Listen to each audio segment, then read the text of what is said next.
बहुत तेजी से खुदाई करता है और खुदाई करने के बाद जमीन के नीचे उसे लकड़ी की एक प्लेट मिलती है। यहाँ पर म्यूजियम वाले भी आ जाते हैं। दरअसल एडिथ ने उन्हें यहाँ पर बुलाया होता है ताकि वो देख सके कि यहाँ पर खुदाई का काम कैसा चल रहा है। इन दोनों में से एक म्यूजियम का मैनेजर होता है और दूसरा क्यूरेटर। और अब क्यूरेटर ब्राउन के साथ उस लकड़ी के टुकड़े को उठाता है, लेकिन वो बहुत ज्यादा पुराना था, इसीलिए वो टूट जाता है। इससे ब्राउन को बहुत बुरा लगता है। इसके बाद मैनेजर और क्यूरेटर को लेकर एडिथ अपने घर पर आ जाती है, जहाँ पर मैनेजर उससे कहते हैं कि हम चाहते हैं कि तुम ब्राउन को हमें वापस कर दो, क्योंकि रोमन विला पर खुदाई का काम चल रहा है, वॉर शुरू हो चुकी है, इसीलिए हमें और भी लोगों की जरूरत है। वो कहती है कि अगर ब्राउन जाना चाहे तो मैं उन्हें नहीं रोकूंगी। अब ब्राउन यहाँ पर आ जाता है और इन तीनों को बताता है कि मैंने उस लकड़ी के टुकड़े की एज को गलत फिगर आउट किया था, वो हजारों साल पुराना था। म्यूजियम का जो मैनेजर होता है वो कहता है कि साइट इतनी पुरानी नहीं हो सकती। इसके बाद उससे कहता है क्या तुम म्यूजियम के लिए काम करना चाहोगे, ऐसी साइट पर काम करोगे? वो कहता है कि मैं यहीं पर काम करूंगा। एडिथ इसके बाद अपने पति की कब्र पर जाती है। दरअसल वो आर्मी में थे और अब इस दुनिया में नहीं रहे, इसीलिए एडिथ हमेशा बहुत उदास रहती है।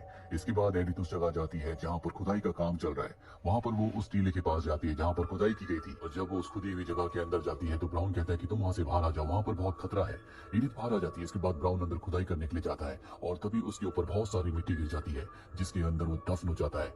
एडिथ यहाँ पर अपने दूसरे लोगों को बुलाती है और बड़ी मुश्किल से वो ब्राउन को यहाँ से बाहर निकालते हैं। इसके बाद एडिथ उसे अपनी लाइब्रेरी में ले जाती है। जब वो पूरी तरह से नॉर्मल हो जाता है तो वो एडिथ को बताता है कि जब मिट्टी के अंदर मैं दफन हो गया था तो मुझे मेरे दादाजी की वो बातें याद आ रही थी जो उन्होंने मुझे सफोन की मिट्टी के बारे में बताई थी। और इसके बाद वो दोबारा से फील्ड में एडिथ के साथ जाता है और कहता है कि आप पहले चाहती थी कि मैं इस बड़ी वाली टीले की खुदाई करूं।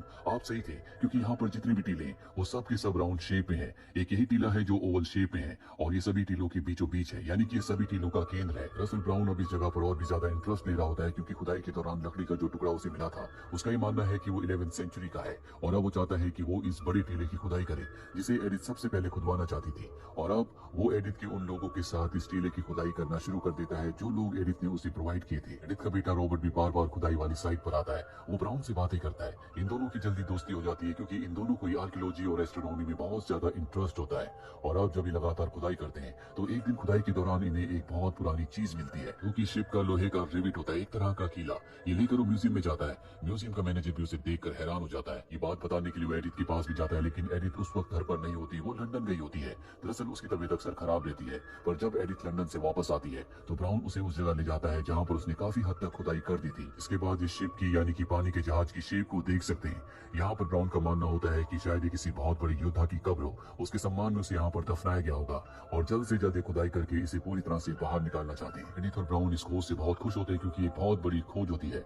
अगली सुबह एडिथ ब्राउन के पास आती है और उसे बताती है कि म्यूजियम वाले इस पूरी साइट को टेक ओवर करना चाहते हैं, जिसके लिए उन्होंने मुझे अच्छी खासी रकम ऑफर भी की थी, लेकिन मैंने उन्हें मना कर दिया, क्योंकि मैं चाहती हूँ कि यहाँ पर खुदाई सिर्फ तुम करो।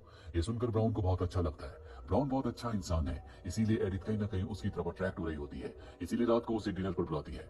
लेकिन रात को ब्राउन डिनर पर नहीं आता है, क्योंकि वो अपनी पत्नी के साथ होता है। वो अपनी पत्नी से बहुत प्यार करता है और उसे उस साइड पर ले जाता है जहाँ पर उसने वो खोज की है, जहाँ पर जमीन के नीचे शिप दबा हुआ है। ब्राउन की पत्नी कहती है कि ये तुम्हारी अब तक की सबसे बड़ी खोज होगी, इसका श्रेय कभी भी म्यूजियम वालों को मत लेने देना।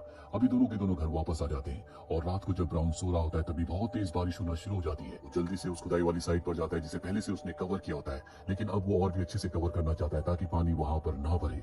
उसकी मदद करने के लिए वहां पर एक और लड़का आ जाता है, और ये और कोई नहीं बल्कि एडिथ का कजन होता है, जिसे उसने यहाँ पर ब्राउन की मदद करने के लिए बुलाया होता है। अगली सुबह जब ब्राउन खुदाई कर रहा होता है तो वो एडिथ के कजन को बताता है कि मैंने इसी शिप के बारे में पढ़ा था, जिसके बीचों बीच एक चेम्बर था, जिसके अंदर एक कब्र थी। आज हम पूरा दिन यहाँ पर खुदाई करेंगे, जिसके बाद सबका सब क्लियर हो जाएगा।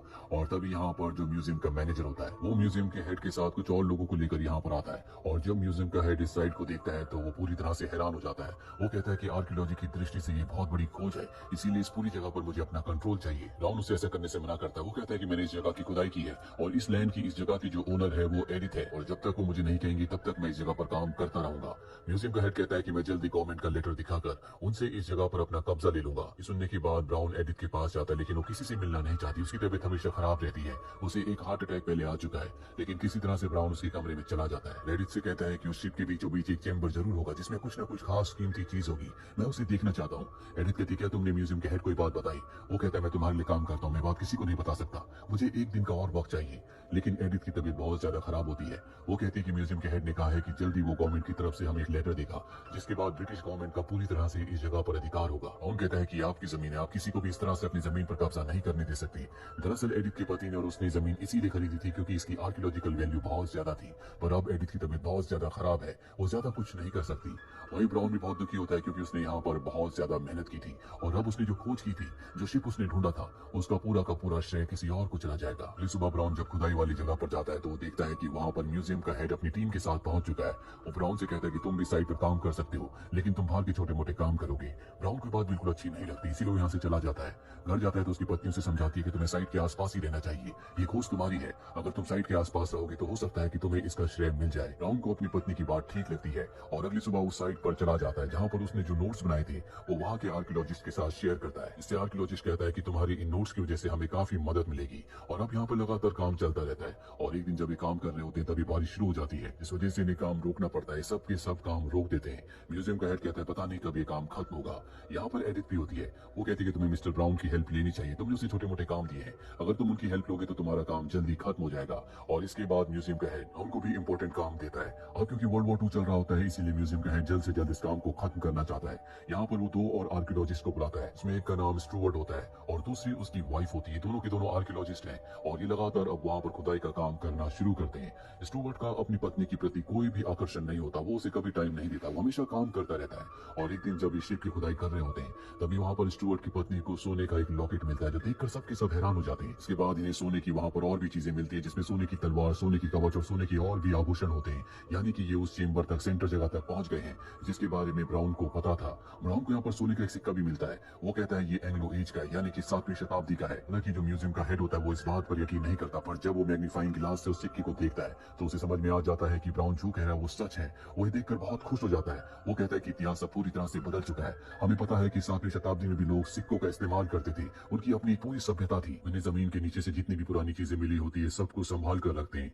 म्यूजियम का जो हेड होता है वो इसे लंदन ब्रिटिश म्यूजियम में ले जाना चाहता है। रेडिथ कहती है कि हमें ऐसा नहीं करना चाहिए, कोर्ट का फैसला अभी तक नहीं आया, जिसका मतलब ये है कि जमीन का और यहाँ से निकलने वाली हर एक चीज का पूरा अधिकार मेरे पास है। वैसे भी वॉर की वजह से ब्रिटिश म्यूजियम को खाली करवाया जा रहा है, अगर हमने इसे वहाँ पर भेजा तो इन चीजों को भी खतरा होगा।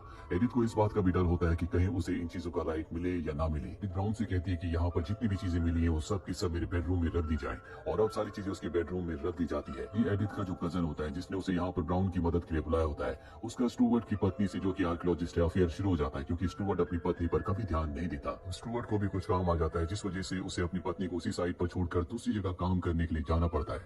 अगले दिन जब सबके सभी काम कर रहे होते हैं भी वहाँ पर एडिथ आती है और सबसे कहती है कि फ्राइडे को कोर्ट का डिसीजन आएगा जिसके बाद पता चलेगा कि इस पूरे खजाने का, इस जगह का असली हकदार कौन है। मैं चाहती हूँ कि आसपास रहने वाले हर एक इंसान को इस साइट दिखाई जाए। हालांकि म्यूजियम का जो हेड होता है वो ऐसा नहीं चाहता, लेकिन फिलहाल यहाँ पर जितनी भी चीजें हैं उन सब पर एडिथ का अधिकार है, इसीलिए उसे कोई नहीं रोक सकता। एडिथ की तबीयत और भी ज्यादा खराब होने लगती है। उसके कजन को एयरफोर्स से लेटर आ जाता है, यानी कि उसे अब एयरफोर्स को ज्वाइन करने के लिए जाना होगा। हालांकि एडिथ उसे मना करती है, कहती कि मेरे मरने के बाद मेरी बेटी का ध्यान तू भी रखोगी, पर वो कहता है कि अब मेरे पास कोई चॉइस नहीं है, मुझे अब जाना ही होगा और वो अपनी ड्यूटी ज्वाइन करने के लिए चला जाता है। फ्राइडे को कोर्ट का फैसला भी आ जाता है जिसमें कोर्ट ये फैसला करती है कि उस जगह पर पूरी तरह से एडिथ का अधिकार है, यानी कि वहां से जो भी चीजें निकलेंगी वो सब की सब एडिथ की है। ब्राउन एडिथ को लेकर घर आ जाता है जहां पर अगले दिन एक बहुत बड़ी पार्टी ऑर्गेनाइज की जाती है जिसमें आसपास के सभी लोकल लोगों को बुलाया जाता है। उन्हें वो साइट दिखाई जाती है और उस साइट की इंपोर्टेंस के बारे में भी बताया जाता है। उस सबको बताती है कि हमें शिप के बीचों बीच एक कब्र मिली थी जिसमें हमें बहुत ही पुराना खजाना मिला और ये पूरी जो खोज है इसका श्रेय जाता है मिस्टर ब्राउन को। ये सुनकर ब्राउन बहुत खुश होता है क्योंकि उसने जो खोज की थी उसका श्रेय उसे मिल गया। हालांकि म्यूजियम का जो हेड होता है वो इस बात से खुश नहीं होता, लेकिन अब वो कुछ भी नहीं कर सकता। वही हमें स्टुअर्ट की पत्नी को दिखाया जाता है, उन फोटोज को देख रही होती है जो एडिथ के कजन ने खींची थी, जो अब एयरफोर्स में जा चुका है। वो देखती है कि उसने ज्यादातर फोटोज उसी की ली थी। उसे समझ में आ जाता है कि वो उससे बहुत प्यार करता है, सोचकर उसकी आंखों में आंसू आ जाते हैं। एडिथ भी यहाँ पर आ जाती है और समझ जाती है कि ये उसके कजन से बहुत प्यार करती है। वैसे भी उसके अपने पति स्टुअर्ट के साथ कोई भी संबंध नहीं थे, ये बहुत वक्त से एक साथ तो रह रहे थे, लेकिन इनके बीच में किसी तरह का कोई भी प्यार, कोई भी रिश्ता नहीं था। स्टुअर्ट जब अपनी पत्नी को वापस घर चलने को कहता है तो वो कहती है कि शायद अब वक्त आ चुका है जब हमें अलग हो जाना चाहिए। स्टुअर्ट को समझ में आ जाता है कि कभी उसने अपनी पत्नी पर ध्यान नहीं दिया, वो हमेशा काम में बिजी रहा, इसीलिए अभी दोनों अलग हो चुके हैं। वहीं हमें एडिथ और ब्राउन को दिखाया जाता है जो साइट पर जाते हैं, जिस साइट पर खुदाई करके इन शिप के अंदर खजाना मिला था।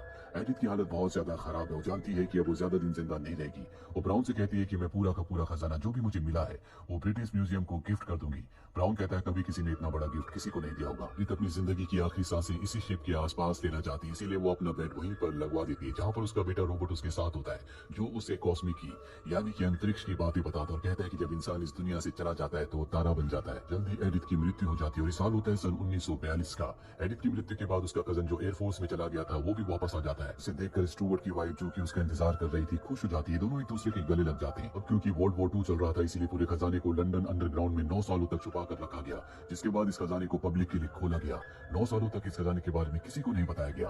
अगले कई सालों तक इस खजाने को ढूंढने का श्रेय ब्राउन को नहीं दिया गया। कुछ ही सालों पहले रिसर्च से पता चला कि ब्राउन का इस खजाने को ढूंढने में बहुत बड़ा हाथ था, जिसके बाद इसका पूरा का पूरा श्रेय ब्राउन को दिया गया। ये एक सच्ची घटना थी जो सन 1942 में घटी थी, जिस पर मूवी बनी। उम्मीद करते हैं कि ये मूवी कहानी आपको पसंद